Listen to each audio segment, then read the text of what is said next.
Pag-usapan naman natin ngayon, Sen, itong ang daming shares na nito at mukhang viral na. So isang paraan na naman yun, binabanggit natin kanina, na lahat hahanapan ka ng Lahat butas. na ng butas.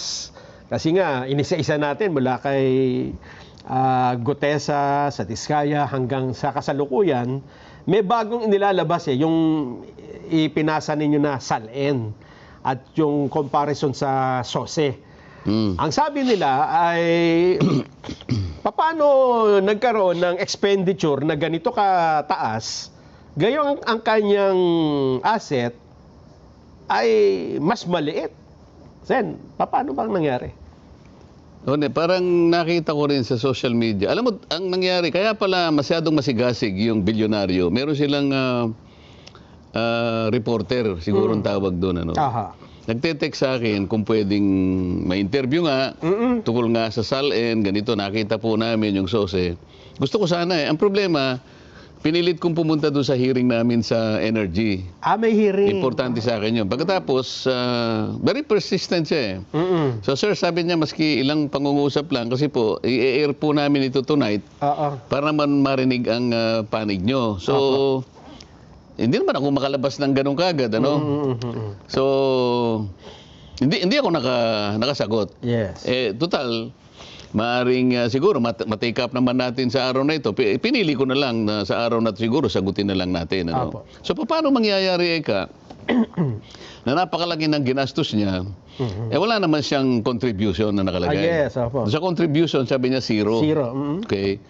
Ngayon, kung pagbabasihan yung SALN niya, ganito lang karami, sobra-sobra yung contribution. Yung expenditure. Di ba? Hindi, wala siyang expenditure niya, 100 something million, 112. Samantalang ang ano niya, nasa 52M. Yes. Di ba? May sinasabi ka kanina, excited. Ano sabi mo kanina? Ito na. Ito na. 3 points na ito. Laglag na kayo rito. Pero paano mo nga naman ipapaliwanag yun? Dokumento yan, Sen. At ang nagsalita pa nito, parang imbestigahan ng ombudsman ito. Sabi. Ganito napakasimple lang ng paliwanag dyan Kung nakinig lang sila nung siguro, meron kaming Thanksgiving, parang event. Ang pasimula ko nga doon meron pong mga ibang mga kababayan natin ang halos hindi makapaniwala kung bakit po tayo nanalo. Meron nga ang isa akong broadcaster dyan, hanggang ngayon hindi makamove on, hindi ba? Yun naman hindi ko kinakaila na sinabi ko yun. Takantaka. Pero sabi ko, nakalimutan po nila na napakarami kong kaibigan. Okay. Ang marami po sa inyo ay nasa harap ko ngayon. Nelson, alam mo, mga kaibigan ko, nagbigay sa akin talaga. Alam mo, pakiusap lang nila, isa lang. Tanggapin mo ang tulong namin sa'yo. Okay. Congressman ako noon Kong, kami po ay naniniwala na karapat dapat kang makarating sa Senado. Tanggapin mo ang halagang to. Marami sila. Isa lang ang kanilang pakiusap sa akin. Ano po yun? Sana wag mo na kaming i-disclose ang identity. Sa napakaraming mga reasons. Maaring halimbawa, yung kumpanya niya ay baka makita ng administrasyon. Tinulungan mo si baka ipitin. O kaya naman nagtatrabaho sa gobyerno, may mataas na katungkulan. Kasi may mga kaibigan naman ako talaga. Pero pwede ba yun, Sen? Na hindi mo i-disclose? Kaya nga, pakinggan mo muna ako. Nililid down ko yung predicate Di ba? Excited ka talaga Excited ako kasi nakapuntos na Okay, ito lang ang kanilang pakiusap. Kasi nga kailangan igalang mo yung kanilang pakiusap. Tinulungan ka Nagtiwala sa iyo. Gusto kanilang manalo. Karapat dapat ka sa Senado. Okay. Ang pakiusap ko lang. Halos ganun na sarili. Huwag mo nang disclose ang identity ko. Okay. Pero talagang tinulungan nila ako. Iba't ibang mga kaparaanan, iba-ibang ganito, iba-ibang halaga, ibang ganyan. Ngayon, kapag naglagay ako ng figure sa contribution, mapipilitan akong mag-disclose ng pangalan nila. Alam mo kung bakit? Merong kaakibat na, kung tawagin, ay deed of acceptance of donation. Halimbawa, binigyan mo ko ng ganitong halaga. Isa ka doon sa kaibigan ko. Mapipilitan ako doon sa punto na yon. Ilalagay ko yung pangalan mo kasi nandun ka eh. O edi ngayon nilabag ko yung kaisa-isang kahilingan mo sa akin. Tama? Oo. Okay. Magagalit ako. Ngayon, ang sabi nila sa akin, paano yun ka ako? Contribution to eh. Hindi, sabi niya, binigay ko nga sa'yo, contribution, pero utang na loob mo sa akin yan.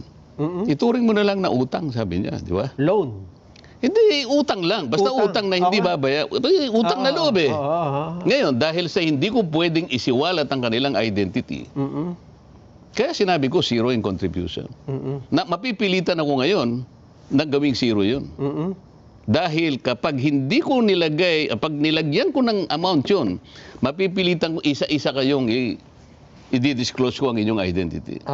Ngayon, hindi naman po pwedeng hindi ko gastahin yung binigay nyo sa akin. Kasi yung iba, magkakakilala kayo eh. Halimbawa, ang nilagay kong gastos ko ron, 5 million, sabi ko. Nakukwenta nila eh. Ba, tinago ni Kong Dante. Tingnan mo nga naman ang buhay ano. Nanalo na, kumita pa. Ayoko naman yun. Kasi pinagtiwala nila sa akin yun. At saka kailangan gastahin ko yun. Kailangan talagang expense. Hindi pwedeng hindi ko gastahin sapagkat binigay nila sa akin yun. Sapagkat gusto nilang manalo ako. May tiwala sila sa akin. Pinagtiwalaan nila ako. Meron bang batas, Nelson? Na magsasabi, pipilitin ko silang i-disclose? Bigyan mo ako ng batas.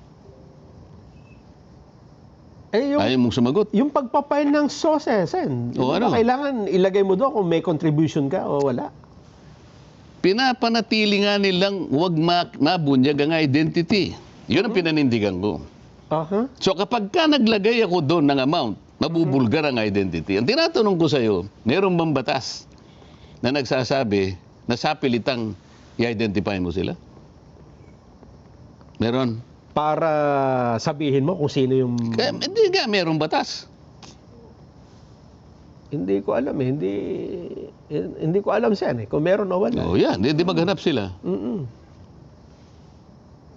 Hindi pwedeng hindi ko gastahin yun. Kaya ganun kalaki yung ginastos ko. Dahil binigay nila sa akin, ipinagkatiwala, dahil sa kagustuhan nila na manalo ako. Pero... Gagastahin ko talaga. Hindi ba baka sabihin naman ng COMELEC, parang mali yung ipinal yung SOSE kasi hindi dapat pala, inilagay nyo yan sa contribution. Anong nakalagay sa COMELEC? Sinasabi ba? Doon sa pagsasubmit ng SOSE? Nakalagay nga doon, pag naglagay ako ng contribution, pipirma ako ng acceptance of deed of contribution. Deed of acceptance of contributions. Kapag ka gumawa ako noon, lahat kayo, mabubulgar kayong lahat. Gagawin ko ba yun sa mga kaibigan ko? Nagmalasakit na nga eh. May utang na loob na nga ako sa kanila eh. Ilalaglag ko pa sila. So, ang ibig sabihin nito, expenditure lang ang parang dineclare nyo doon. Hindi, utang na loob ko sa kanila yun. Ayaw nilang magpa-identify. So, yung aking magagawa lang. Pero, wala akong ninakaw na pera. Ginasta ko yung ibinigay nila sa akin.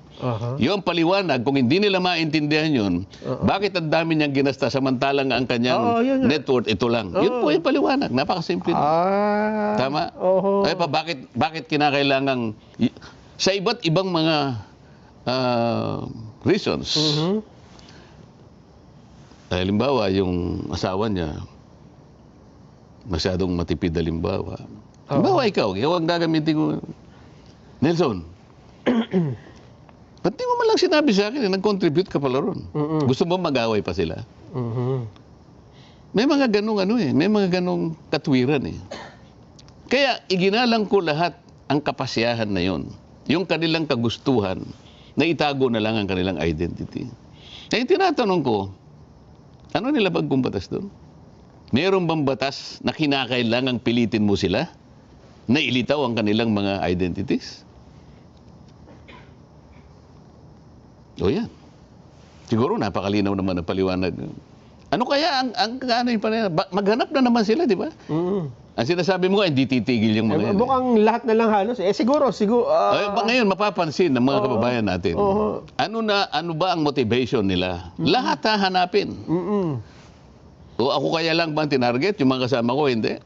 Mukhang kayo lang yata eh. O, lalong makikita ngayon. So, ang subject matter nyo lang si Marcoleta. Kaya niya ipaliwanag ito. Ninakaw ba niya? Hindi. Ginasta niya, di ba? Sapagkat yun ang kailangan. At kinakailangan kong pangatawanan din naman yung kanilang kagustuhan na huwag ko na silang ibulgar. Halimbawa, Sen, pagpaliwanagin kayo dito ng COMELEC o ng sino man, ombudsman. Sa anong authority? Siguro, sasabihin ng COMELEC, contribution pala yan. Alam mo ba kung bakit lang kailangan? Kaya nga meron tayong Republic Act 10173. Ito yung Data Privacy Act of 2012. Alam mo, sa tuntunin talaga, ang pagpapalabas ng SALN, merong relasyon doon sa Data Privacy Act. Kukunti na yung panahon natin. Pero kailangan mag-research itong mga detractors natin para naman matuto sila, di ba? Kung ikaw, siguro, kalimbawa sa ngayon, nakademanda ako ng, let's say, bribery, malversation, technical or otherwise, di ba? Pwede akong i-require ng ombudsman. Meron ba akong demanda? Wala. Kung yung halimbawa, yung bilyonaryo naman, na kaya pala ako masugid na talagang pinipilit na magpa-interview at ganito, hindi ko naman kaya sapagkat nasa hearing ako, sakop siya nung Section 4D nung batas nito. Ano sinasabi ron? Personal information process for journalistic, literary, or research purposes. Hindi kasali. Ito mga journalist ito eh. Otherwise, lahat ng gagawin nila is fishing expedition. Kagaya nitong ginagawa nila, hindi naman para sa kapakinabangan ng taong bayan. Para siraan lang ang isang tao. At ngayon, mapapatunayan ninyo, lahat po ay titingnan. Lahat ng anggulo titingnan. Nakakala nila, hindi nga po, wala po akong kakayahan. Kaya nga tinulungan po ako ng kaibigan ko. Sapagkat alam nila, wala naman akong kakayahan talaga na gumasos ng ganun. Siguro kung mapatunayan po ninyo na itinago ko. Isip-isipin mo, ang daming tumulong sa akin sa kanya-kanyang halagang ibinigay. Pagkatapos, ilalagay ko sa aking SOSE, for example, contribution, 5 billion. Ano sasabihin nila sa akin? Magkakakilala yung iba eh. Boss, magkano bang binigay mo kay ganito? Magkano ba kay... Makukwenta nila eh. Makukwenta nila. Meron ba ako ninakaw? Wala po. Ginasta ko po. Sapagkat yun ang gusto nila. May panalo nila ako. Sapagkat naniniwala po sila sa akin. Ayun.